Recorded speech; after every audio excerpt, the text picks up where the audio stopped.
Bienvenidos nuevamente a mi canal. Una mol de un gas ocupa un volumen de 22.4 litros en condiciones normales de temperatura y presión. Cuando me refiero a las condiciones normales de temperatura y presión, estamos hablando de una temperatura de 0 grados centígrados y de una presión de una atmósfera. Por ejemplo, el oxígeno a esta temperatura y a esta presión es un gas. Una mol de oxígeno ocupa un volumen a condiciones normales de temperatura y presión de 22.4 litros. Otro ejemplo, una mol de dióxido de carbono que a esta temperatura y presión es también un gas, ocupa un volumen de 22.4 litros. O una mol de amoníaco a esta temperatura y a esta presión también ocupa un volumen de 22.4 litros. Solamente recordemos que la sustancia tiene que ser un gas. Por ejemplo, si les dijera, una mol de agua, ¿qué volumen ocupa? Ojo, el agua a 0 grados centígrados y una atmósfera de presión no es gas. Por lo tanto, no podemos decir que ocupa 22.4 litros. Para realizar los cálculos con un número distinto del número de moles, lo que tendríamos que hacer es lo siguiente. Por ejemplo, ¿cuánto volumen ocuparían 2 moles de oxígeno? Pues te resultará bastante sencillo saber que vas a multiplicar 2 moles por 22.4 litros.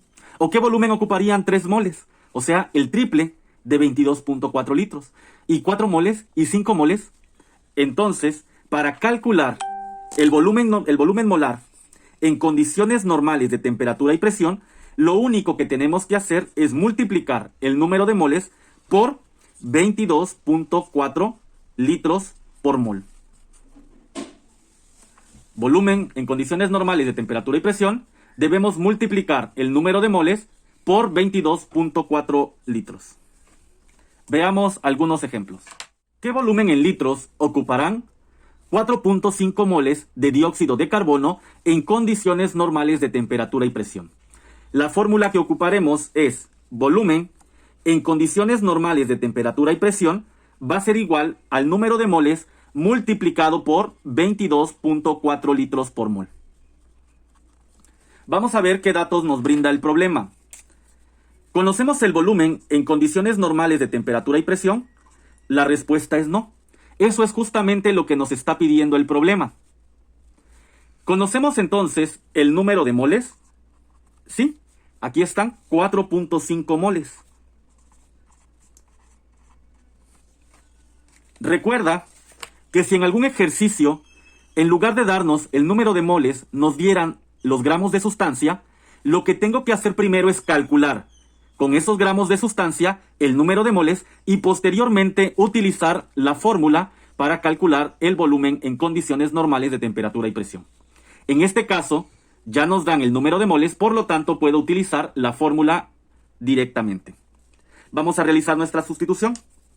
El volumen en condiciones normales de temperatura y presión va a ser igual al número de moles, que son 4.5, y esto lo vamos a multiplicar, 4.5 moles, y lo vamos a multiplicar por 22.4 litros por mol.